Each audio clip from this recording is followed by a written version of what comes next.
Hello students. तो कैसे हैं आप लोग? आई होप आपकी पढ़ाई लिखाई बहुत ही अच्छी चल रही होगी और तैयारी बहुत अच्छे से आप लोग कर रहे होंगे। तो आज मैं आपके लिए एक छोटी सी वीडियो लेके आया हूँ। आज जैसे कि आप स्क्रीन पे देख सकते हो कि study plan for Bihar board class 12th math exam. तो ये जो मैं आपको बताने जा रहा हूँ, आप अपना पेपर हिंदी में लिखने जाओ या इंग्लिश में लिखने जाओ, उससे फर्क नहीं पड़ता है। ये प्लान सबके लिए कॉमन है एंड ये सभी की हेल्प करने वाला है, राइट। और मैं श्योर करता हूँ कि अगर आप इस प्लान को ठीक से अगर फॉलो कर लेते हैं तो आप 90 प्लस स्कोर अपने एग्जाम में जरूर कर सकते हो, राइट। स्टार्ट करते हैं वीडियो। तो क्या है आज की वीडियो में? तो आज की वीडियो में जो इम्पोर्टेंट चीज है वो ये है कि हम लोग अपना स्टडी प्लान कैसे करें, राइट।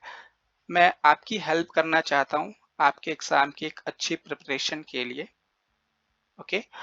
और इसका इंपॉर्टेंस क्या रहेगा इस वीडियो का? इस वीडियो का इंपॉर्टेंस ये रहा है कि आपको मैं एक वेल स्ट्रक्चर स्टडी प्लान देने वाला हूँ, जिससे आपका जो स्कोर है वो बूस्ट हो सकता है, आप बहुत अच्छा स्कोर कर सकते हैं। तो देखते हैं वन बाय वन कौन कौन सी चीजें मैं डिस्कस करने वाला हूँ। तो सबसे पहले हम जिस भी एग्जाम को लिखने जा रहे होते हैं उसका सिलेबस के बारे में समझना बहुत जरूरी होता है, because that is important. Syllabus के बिना तो आप कुछ कर ही नहीं पाओगे, है ना। और सिलेबस का वेटेज कितना है हमारे एग्जाम में, हम उसे भी देखते हैं। जैसे कि आप यहाँ देख पा रहे हो, ये आपके मैथ का सिलेबस है, मैं मैथ की बात कर रहा हूँ यहाँ पे। तो रिलेशन फंक्शन नाम का जो चैप्टर है, वहां से आपको अपने एग्जाम्स में लगभग 10 मार्क्स के क्वेश्चन देखने के लिए मिलेंगे। अच्छा, एक बात और मेरे ध्यान रखिएगा, 10 मार्क्स का मतलब ये नहीं हो कि एग्जैक्टली 10 मार्क्स, एक नंबर कम एक नंबर ज्यादा वो चलता है, तो उसमें आपको ज्यादा परेशान नहीं होना है ना। अलजेब्रा की अगर हम बात करें तो अलजेब्रा में आ जाता है मैट्रिक्स एंड डिटर्मिनेंट्स, और यहाँ से अप्रोक्सीमेटली 30 मार्क के क्वेश्चंस आपको देखने के लिए मिल सकते हैं। 13 नंबर का सवाल यहाँ से आपको देखने के लिए मिल सकता है। अगर आप कैलकुलस पे आओ तो कैलकुलस का वेटेज सबसे ज्यादा है, यहाँ से मैं 40 मार्क्स के सवाल देखने के लिए मिलते हैं हमारे बोर्ड एग्जामिनेशन में। और इस कैलकुलस में आता क्या क्या है? तो continuity and differentiability, application of derivative, integrals sorry, right, and differential equation.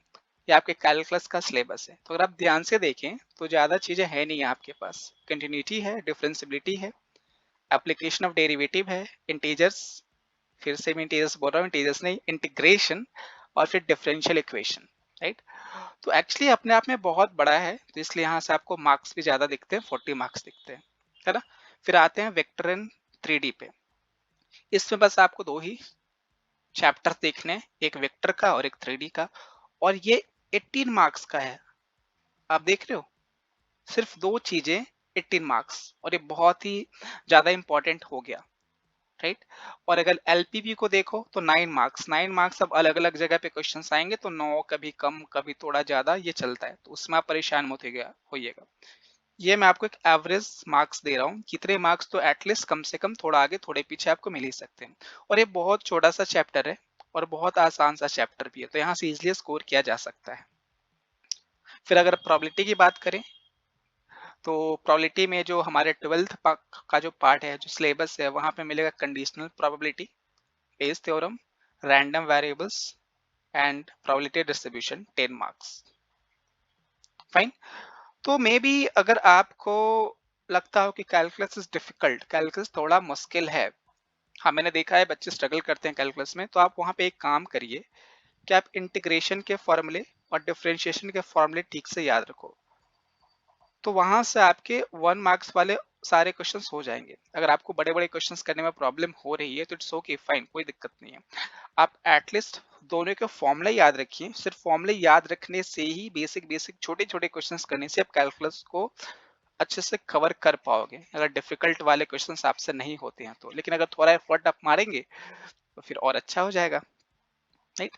तो अगर आप मुझसे पूछो कि सर अगर हमारा कैलकुलस थोड़ा वीक है तो हमें किन टॉपिक्स पे ज्यादा ध्यान देना चाहिए, राइट।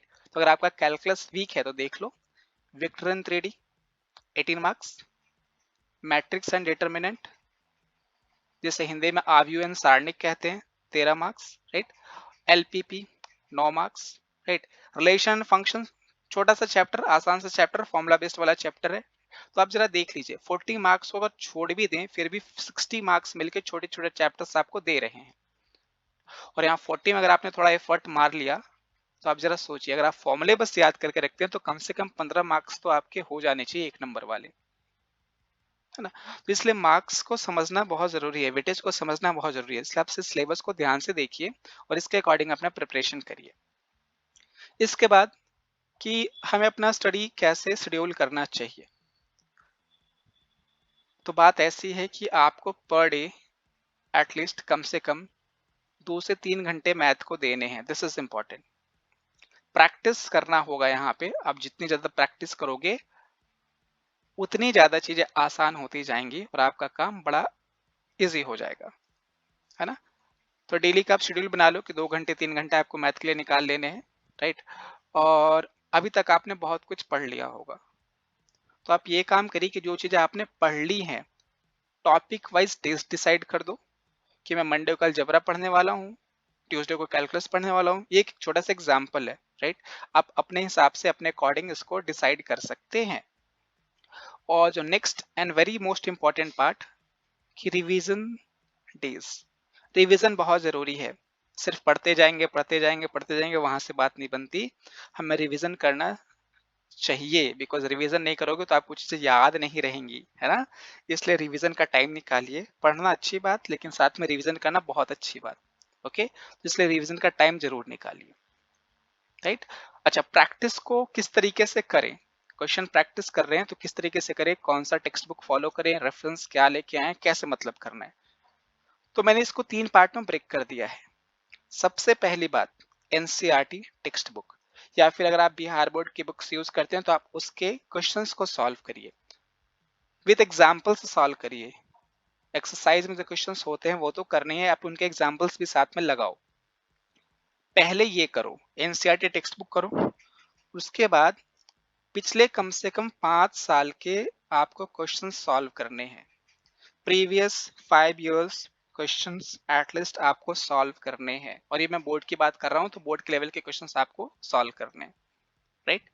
फिर जब ये दोनों चीजें आप बहुत अच्छे से कर लो और एग्जाम आने वाला हो, 1 महीने रह रहे हो, राइट, 1.5 महीने रह रहे हो, तो आप सिंपल पेपर्स आपको कहाँ से मिलेंगे, आप अलग अलग बुक्स परचेज कर सकते हैं, या फिर बिहार बोर्ड की ऑफिशियल वेबसाइट पे ऑफिशियल सैंपल पेपर्स अपलोड किए जाते हैं।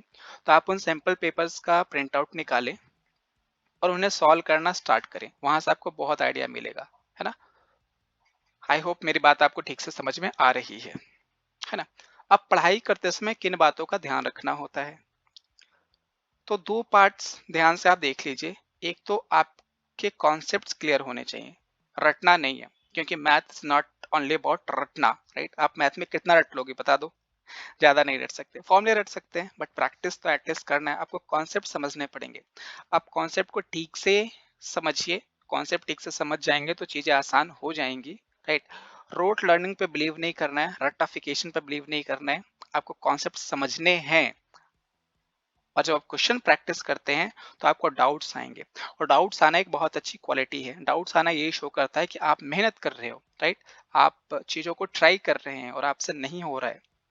तो उस समय आपके जो भी डाउट्स आते हैं, अपने डाउट्स का को क्लैरिफाई करिए। अब डाउट्स क्लैरिफाई करने के लिए आप अपने टीचर्स के पास जा सकते हैं, जहां भी आप जिस टीचर से पढ़ रहे हो, राइट।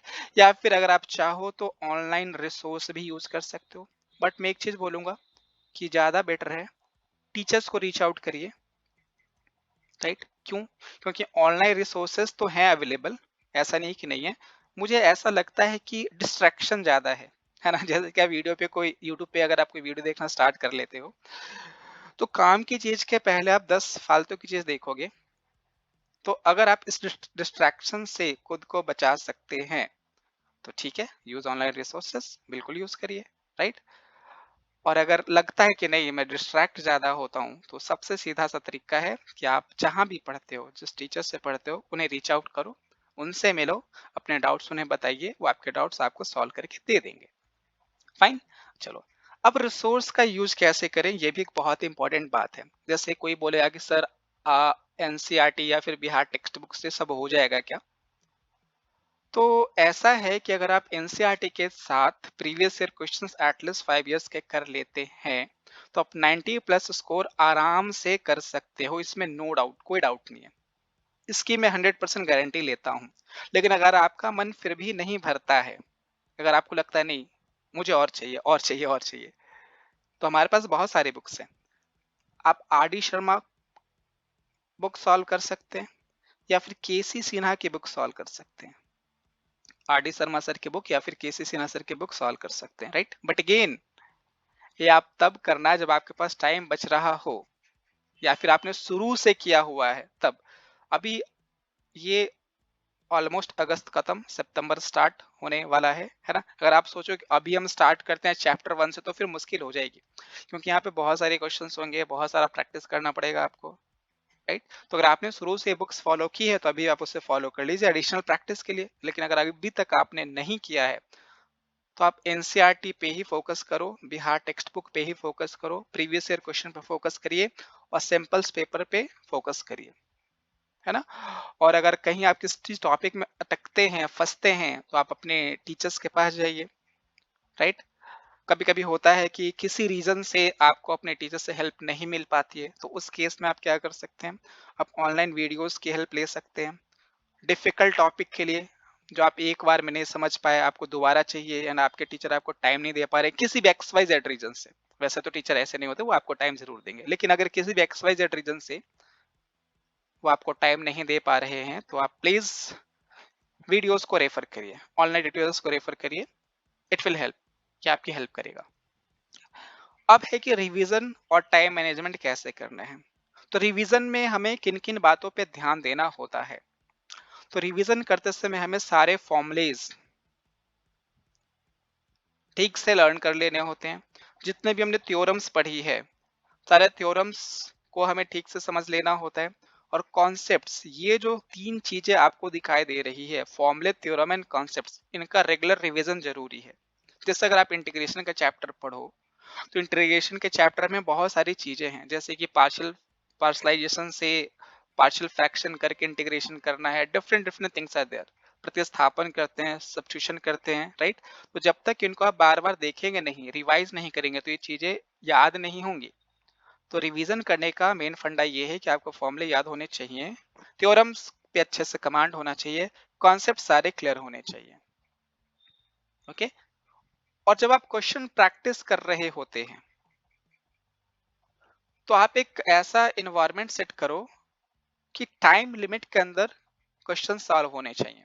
मतलब कि कहने का ये है, जैसे कि आपका एग्जाम 3 घंटे का होता है, आप सिंपल पेपर सॉल्व करने बैठे हैं, तो ट्राई करिए कि 3 घंटे में आपका सिंपल पेपर सॉल्व हो जाना चाहिए, राइट। क्योंकि आपको इसी टाइम ब्रैकेट में अपना एग्जाम लिखना होगा।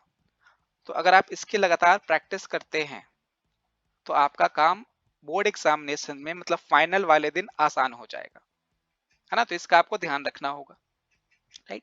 और मॉक टेस्ट, वही मॉक टेस्ट क्या है, तो मॉक टेस्ट आप कैसे लगा सकते हो। मॉक टेस्ट का मीनिंग ये हुआ कि आप उसी सेटअप में बिल्कुल बैठे हो। आप मान लीजिए कि मैं बोर्ड का एग्जाम लिख रहा हूँ या फिर लिख रही हूँ, मुझे 3 घंटे देने हैं इस पेपर को, 3 घंटे में मुझे अपना सारा पेपर कंप्लीट करना है, राइट। तो टेस्ट लगाइए। आप सिंपल पेपर का यूज ले सकते हैं या फिर बहुत सारे बुक्स मार्केट में अवेलेबल है, आप किसी बुक को परचेज कर सकते हो, उनमें सिंपल पेपर्स होते हैं, मॉक टेस्ट होते हैं, उनका फोटो कॉपी निकलवा लो, आप जेरॉक्स निकलवा लो, उसके बाद उसे पेपर पे सॉल्व करना स्टार्ट करिए। 3 घंटे का पेपर होता है, 3 घंटे में आप ट्राई करिए कि वो हमारा क्या हो जाए, सॉल्व हो जाए, फाइन। और सिर्फ सॉल्व करके छोड़ नहीं देना है, आप उसका सेल्फ एनालिसिस करेंगे, खुद से देखेंगे कि क्या मिस्टेक है, और जो जो मिस्टेक है, जो जो आपकी वीकनेस है, आप उस एरिया पे वर्क करें। समझ में आ रही है बात। क्योंकि वीकनेस को दूर करना इंपॉर्टेंट है। अगर आप वीकनेस दूर नहीं करेंगे तो फिर मजा नहीं आएगा, फिर आप वहीं के वहीं रहोगे जहां पहले थे। तो इम्प्रूवमेंट तभी होगी जब अपने मिस्टेक्स को एनालाइज कर पा रहे हो और उस पर काम कर पा रहे हो, ठीक है। तो ये थी एक छोटी सी वीडियो जहां पे मैंने सिलेबस के बारे में बात की और ये आपको समझाया कि कैसे आपको पढ़ाई करनी चाहिए, okay. So thank you for watching the video, बहुत बहुत धन्यवाद आपका। इस तरह की और भी वीडियो देखने के लिए आप हमारे साथ जुड़ सकते हैं, चैनल को सब्सक्राइब कर सकते हैं, राइट। फिर मैं मिलूंगा किसी और वीडियो में, तब तक आप लोग अच्छे से पढ़ाई करते रहो, right. Bye bye, take care.